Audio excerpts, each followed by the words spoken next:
Hola, buenas tardes a todos. Soy María de Julián, oncóloga médica en el Hospital Universitario Dr. Peset. En un primer lugar, agradecer al comité organizador por invitarme a esta jornada y a todos vosotros por estar aquí hoy. Me pidieron que hablara un poquito de cómo funcionan los fármacos inmunoterápicos que usamos en oncología, así que bueno, vamos allá. Como sabemos, los seres complejos estamos continuamente defendiendo nuestra integridad biológica de agentes externos e internos. De no ser así, moriríamos de tumores, infecciones y tampoco seríamos capaces de reparar los tejidos dañados. Para llevar a cabo estos elementos de defensa, disponemos de un conjunto de elementos celulares y humorales conocidos como sistema inmune, que se basan principalmente en identificar y discriminar entre lo propio y ajeno. Así, lo propio será tolerado, mientras que lo extraño o potencialmente dañino, tras identificarlo, es destruido. Tenemos dos grandes tipos de respuesta inmunitaria. Por un lado, la respuesta innata, que es la primera barrera defensiva del organismo y que no requiere sensibilización previa, y se estimula por patrones moleculares o estructuras compartidas por grupos de microorganismos.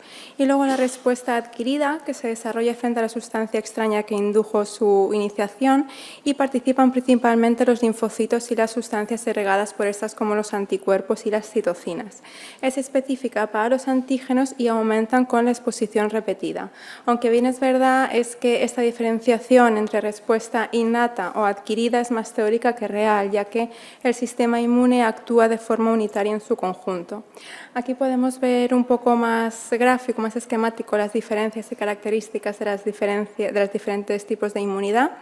Y si seguimos con las definiciones, recordar que antígeno es cualquier molécula, bien sea propia o ajena, que puede ser reconocida por el sistema inmune adaptativo. Los antígenos son reconocidos mediante interacciones de complementariedad espacial por anticuerpos y receptores de linfocitos. Y el sitio de unión a esto se denomina epitopo determinante antigénico. Pero no todos los antígenos son capaces de desencadenar una respuesta inmune. Así, por ejemplo, si pensamos en la seroalbúmina humana, que es un antígeno con diferentes epitopos, y se lo inyectamos a una persona, no se generará una respuesta inmune, porque aparte de un antígeno, es una proteína propia que se ha aprendido a tolerar. Decimos entonces que es un antígeno no inmunogénico. Sin embargo, si se lo inyectamos a un ratón, sí que se ha reconocido como extraño y se genera una respuesta inmune frente a él, y decimos entonces que es un antígeno inmunogénico. Por tanto, definimos inmunogenicidad como la habilidad de un antígeno de inducir una respuesta inmune, ya sea humoral y celular. Y tenemos antígenos tumorales, que son antígenos expresados por las células neoplásticas capaces de desencadenar una respuesta inmune. Y tenemos dos tipos. Por un lado, los antígenos específicos tumorales, que solo se encuentran en las células neoplásticas y son proteínas nuevas para el organismo, generalmente derivadas de mutaciones, y por lo tanto no existe tolerancia a ellos. Serían, por ejemplo, mutaciones del codón 12 de KRAS, mutaciones sin sentido de P53 o antígenos tumorales derivados de genes virales como el virus del papiloma humano o el virus del Epstein-Barr. Y también tenemos antígenos asociados a tumores cuya expresión está asociada pero no limitada a ellos. Por lo tanto, presentan una tolerancia incompleta y una inmunogenicidad algo menor que los previos. Serían, por ejemplo, antígenos embrionarios como el alfa-fetoproteína o el CEA, antígenos de expresión como ERDO, CGFR, PSA o expresión de genes previamente silentes. Así, las células efectoras del sistema inmune adaptativo desencadenaron una respuesta específica frente al antígeno que lo desencadenó. Pero a diferencia de los linfocitos B, los linfocitos T son incapaces de reconocer un antígeno en su forma nativa, sino que previamente ha de ser procesado y presentado sobre las moléculas del complejo mayor histocompatibilidad, también conocido como sistema HLA en humanos. Estas moléculas se expresan de forma constitutiva en la célula y siempre están presentando un antígeno, bien sea propio o extraño, ya que en ausencia de este son inestables. Las moléculas del complejo mayor histocompatibilidad tipo 1 se expresan en todas las células nucleares del organismo y en las plaquetas, y las del tipo 2 se expresan en aquellas células con función inmunológica de presentación de antígenos, que es lo que conocemos como células presentadoras de antígenos o CPA, que son principalmente las células dendríticas, pero también lo pueden ser las células B, monocitos, macrófagos y algunas células endoteliales. Así, la función biológica del sistema HLA es la presentación del antígeno al linfocito T, y es el antígeno el que determina el tipo de procesamiento, la clase de molécula HLA presentadora y el tipo de respuesta efectora. Si la presentación de antígenos intracelulares, como de virus, bacterias intracelulares o antígenos tumorales, está restringida a moléculas del complejo mayor histocompatibilidad tipo 1. Y estos complejos formados por el péptido antigénico procesado más la molécula HLA tipo 1 son los ligandos de activación de los linfocitos CD8 positivos. Así, el reconocimiento de estos complejos por el receptor del linfocito T citotóxico iniciará una cascada de señalización que culminará en la activación de las funciones efectoras del linfocito T citotóxico, que está continuamente circulando por el organismo y se une de forma específica a su célula diana y acabará destruyéndola. Y por otro lado, la presentación de los antígenos extracelulares está restringido por las moléculas del complejo mayor histocompatibilidad tipo 2 expresado en las CPA.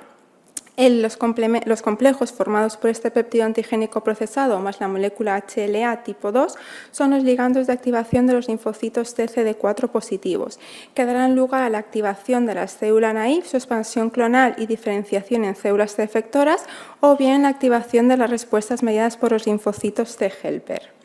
Pero este reconocimiento del receptor del linfocito T con el antígeno procesado unido a la molécula mayor de histocompatibilidad es solo la primera señal, ya que son necesarias señales accesorias para la activación completa del linfocito, y es lo que conocemos como la teoría de las tres señales. La molécula de membrana característica del linfocito T maduro es su receptor antigénico conocido como receptor de célula T o TCR. Está formado por dos cadenas heterodiméricas y la naturaleza de estas cadenas es la que va a determinar el tipo de receptor. Así, por un lado, tenemos el receptor formado por las cadenas alfa-beta, que es el que se encuentra mayoritariamente en sangre periférica, y en una menor proporción el formado por las cadenas gamma-delta, que se encuentra principalmente en tejidos epiteliales, sobre todo en el epitelio intestinal. Ambas cadenas se encuentran unidas mediante un puente disulfuro y cada una de ellas se pliega formando un dominio tipo inmunoglobulina. Uno relativamente invariante, que es la región constante, y otro con un alto grado de variabilidad en la porción aminoterminal de la proteína, que es la región variable.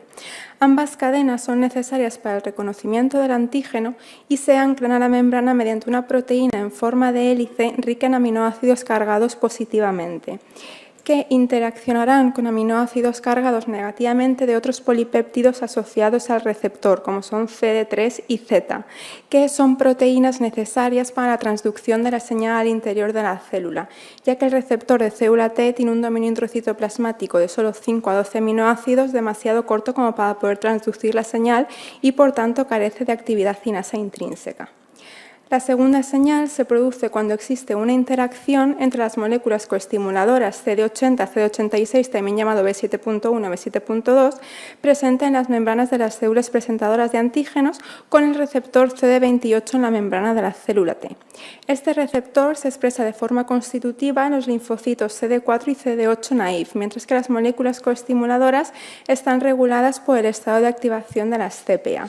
Así, cuando se produce la interacción entre ambos, da lugar a la activación del linfocito T, mientras que si esta segunda señal no se produce, lo que hace es conducir al linfocito a un estado de anergia. Y en la actualidad conocemos multitud de puntos de control inmunológico, tanto con función estimuladora como supresora. En un entorno fisiológico, en las primeras etapas del reconocimiento del antígeno predominan las señales estimuladoras necesarias para la eliminación del mismo, pero posteriormente son sustituidas por señales inhibitorias necesarias para finalizar de forma adecuada la respuesta inmune y volver al estado de homeostasis, previniendo así de alteraciones patológicas que pueden derivar de una linfoproliferación mal controlada, hipersensibilidad o autoinmunidad. Así, cuando se produce la activación del linfocito T, se expresa en su membrana la molécula CTLA4, que tiene gran homología estructural con CD28, pero mayor afinidad y avidez de unión con sus ligandos CD80, CD86. Y al contrario de lo que pasa cuando se unía con CD28, aquí la señal que se genera es inhibitoria. Es un freno de la respuesta inmunitaria para volver así a un estado de homeostasis. Y la tercera señal sería la secreción de citocinas por las células presentadoras de antígenos, que dirigen la diferenciación del linfocito T hacia un subtipo de efector en concreto, siendo clave el ambiente específico creado por estas citocinas para desarrollar una respuesta inmune adecuada. Pero además, para que el sistema inmune sea capaz de reconocer y atacar las células tumorales, se deben iniciar una serie de eventos y permitir que estos avancen y se expandan en ciclos sucesivos. A estos pasos es lo que conocemos como ciclo de inmunidad al cáncer. En un primer paso se produce la liberación de neoantígenos creados en la oncogénesis que son capturados por las células dendríticas para su procesamiento y presentación sobre las moléculas del complejo mayor de histocompatibilidad, que sería el paso 2. Esto da lugar a la activación de las respuestas mediadas por las células efectoras al reconocer a su antígeno específico que sea extraño o para el que existe una intolerancia incompleta, que es el paso 3. La naturaleza de la respuesta inmune se determina en esta etapa, siendo clave para el resultado final un balance crítico representado por las células T efectoras versus T reguladoras. Finalmente, las células efectoras transitan, paso 4, infiltran el lecho tumoral, paso 5, donde reconocerán a su célula diana y se unirán de forma específica a ella, paso 6, y acabarán con la destrucción de la célula transformada, paso 7. La destrucción de la célula tumoral da lugar a la liberación de antígenos adicionales, paso 1 nuevamente, para así aumentar la amplitud y la profundidad de la respuesta en revoluciones posteriores. Pero en los pacientes con cáncer, este ciclo cáncer-inmunidad no funciona de manera óptima. Es lo que conocemos como la teoría de la inmunodición o de las 3E, eliminación, equilibrio y escape. En unas primeras fases, el receptor del linfocito T es capaz de reconocer al antígeno unido a la molécula de HLA y destruir a la célula transformada, protegiendo así al organismo. Pero conforme pasa el tiempo, aunque el sistema inmune es capaz de reconocer y combatir al tumor, pueden hacerlo de forma completa, estableciéndose una fase de equilibrio que puede romperse a favor del crecimiento tumoral, favoreciendo la fase de escape. Y es que el tumor despliega todas las armas que tiene para sobrevivir. Puede desarrollar diferentes tácticas evasivas. Por un lado, puede evitar la activación del sistema inmune, huir, hacerse invisible a él, por ejemplo, disminuyendo las moléculas de HLA o disminuyendo las moléculas coestimuladoras CD80, CD86 o moléculas de adhesión como CD54. Y también puede disminuir CD58, protegiendo así a la célula del ataque de los natural killer que se han reclutado por la falta de autoseñal al disminuir las moléculas de HLA. Por otro lado, puede defenderse, puede resistir al ataque del sistema inmune mediante el desarrollo de mecanismos de resistencia a la apoptosis, como sería la disminución de los receptores FAS y TRAIL, la hiperexpresión de proteínas antiapoptóticas como BCL2 o la expresión de moléculas de coestímulo negativo como CTLA4 o el eje PD1-PDL1. Y por último, es muy importante el microambiente tumoral, ya que el tumor favorece un ambiente inmunosupresor, pues produce interleucina 10, que es una citocina inmunosupresora que inhibe las células dendríticas, dirige la diferenciación de los linfocitos hacia un subtipo TH2 y T reguladores y polariza los macrófagos a un fenotipo M2. También produce TGF-beta, que lo que hace es dirigir la diferenciación hacia un linfocito T exhausto y T reguladores y produce IDO, que es la enzima indolamida 2,3-dioxigenasa, que cataboliza el triptófano necesario para la proliferación de los linfocitos. Así como hemos visto, la respuesta inmune es muy compleja, con diferentes pasos, diferentes actores, frente a los que se han intentado desarrollar diferentes tratamientos de tipo inmunológico con una eficacia variable. Además, el conocimiento que tenemos cada vez mayor de la biología del sistema inmune nos está permitiendo diseñar nuevos fármacos y combinaciones. Pero en los que nos vamos a centrar hoy son los inhibidores del punto de control inmune con función supresora, que es lo que han supuesto un verdadero avance en el tratamiento de los pacientes oncológicos con un aumento de la supervivencia en una amplia variedad de tumores. Tenemos que decir que es un tipo de inmunoterapia activa porque lo que hacemos es estimular el sistema inmune para que el paciente genere la respuesta inmunológica con el fin que nosotros queremos, que en este caso es antitumoral, y es una inmunidad activa inespecífica porque activamos el sistema inmune de forma global y no frente a un antígeno en concreto. Así, si recordamos, hemos dicho que uno de los más importantes era CTLA4 y es el punto de control inmune frente al que primero se desarrollaron fármacos de este tipo. Modelos murinos deficientes de CTLA4 han mostrado procesos patológicos de autoinmunidad letales caracterizados por una estimulación masiva de linfocitos y su infiltración en múltiples órganos. Como ya hemos comentado, una vez se produce la activación del linfocito, este tiene que regular su actividad y lo hace en parte mediante la endocitosis de CD28, pero sobre todo con la expresión de CTLA4, que se une a B7 de forma competitiva a CD28, pero con mayor avidez.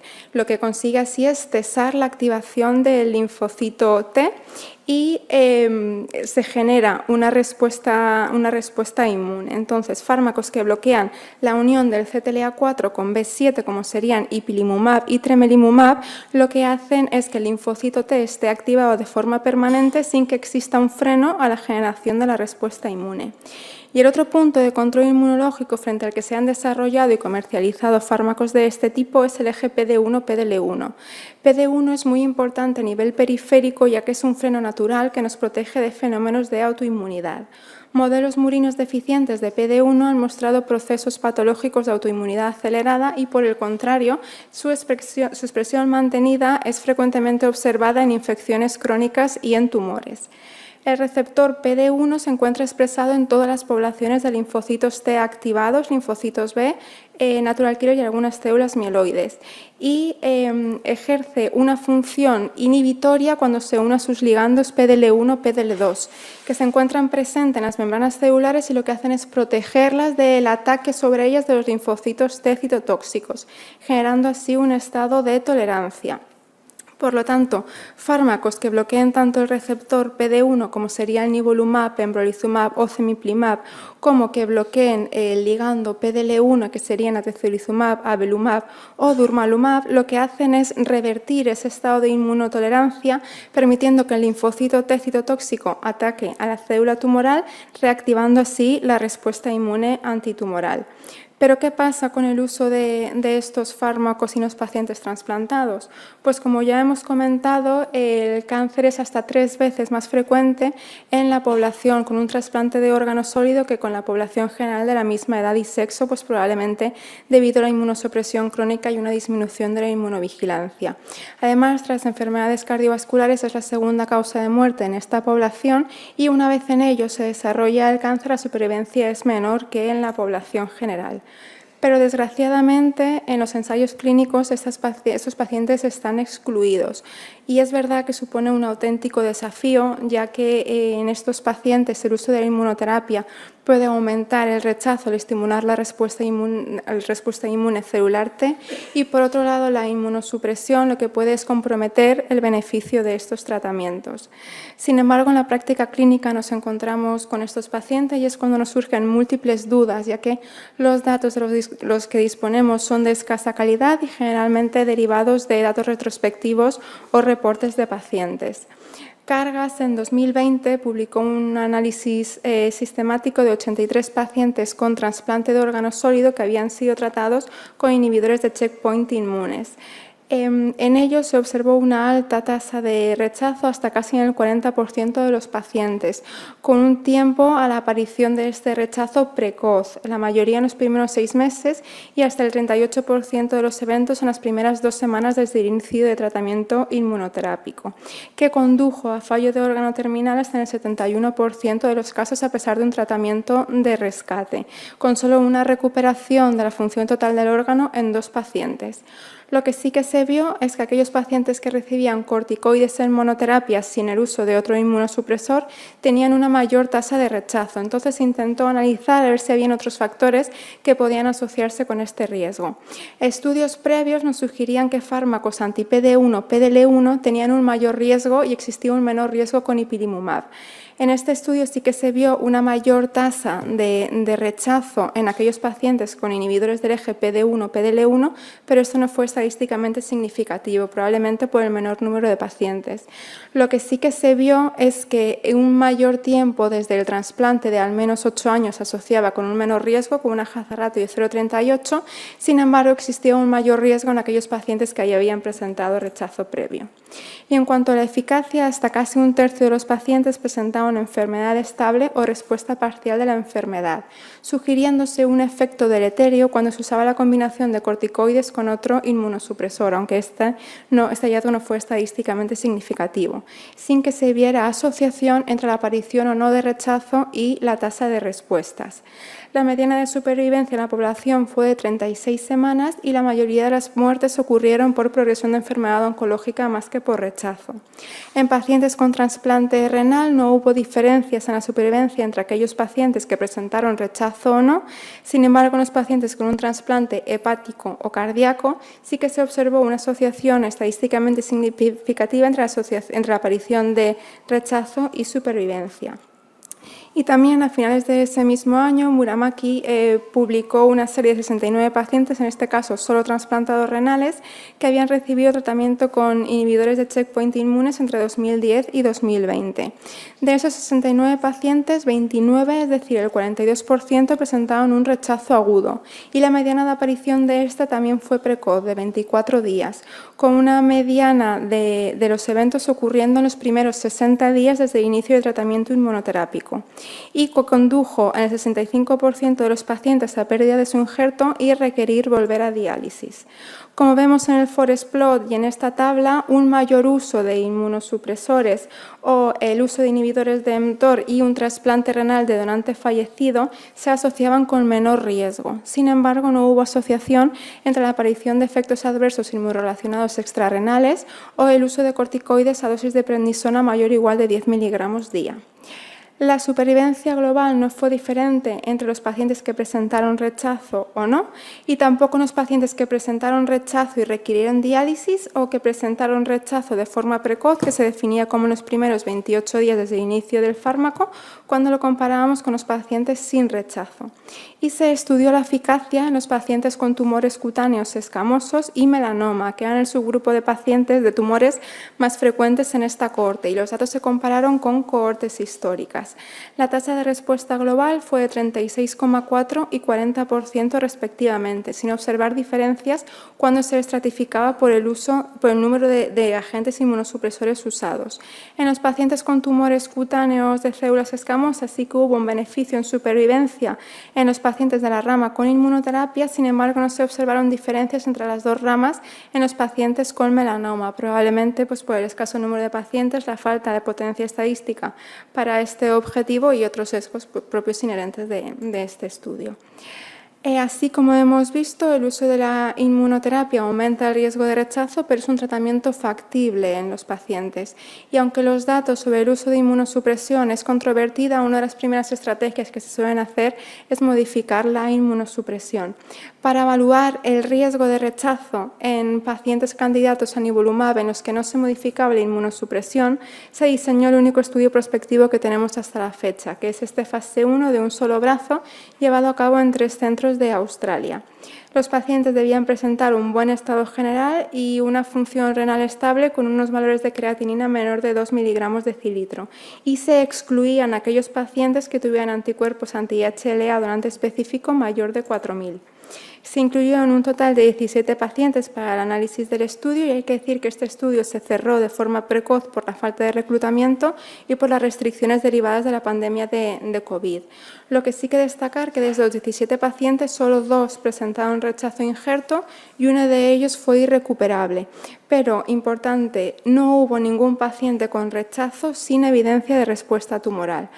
De estos 17 pacientes, 4 de ellos presentaron respuesta completa y hasta el 29% respuesta parcial, es decir, una tasa de respuestas objetivas del 53%, con una mediana de duración de la misma de 27,7 meses, siendo la mediana de supervivencia global y supervivencia libre de progresión en la población de 3,2 y 2,5 meses respectivamente. Así, lo que nos sugiere este estudio es que pacientes adecuadamente seleccionados en los que no se modifica el régimen de inmunosupresión preexistente, el tratamiento con inmunoterapia puede ser eficaz con unas tasas de respuesta similares a la población general y con unas tasas de rechazo menor de lo que se veía en estudios previos. Así, el tratamiento con inmunoterapia es una opción viable para nuestros pacientes con una tasa de respuestas adecuada, pero no debemos olvidarnos nunca del contexto del trasplante en el que nos encontramos por el mayor riesgo de rechazo agudo. Lo que es indispensable es una intervención multidisciplinar donde intervengan nefrólogos y oncólogos, y siempre una decisión compartida e informada con paciente y familia, que sean conscientes del riesgo de rechazo y la posibilidad de volver a diálisis. Pero desde luego son necesarios datos más exhaustivos, de calidad, y en la medida de lo posible diseñar estudios prospectivos para que podamos ofrecer la mejor estrategia terapéutica a nuestros pacientes. Gracias.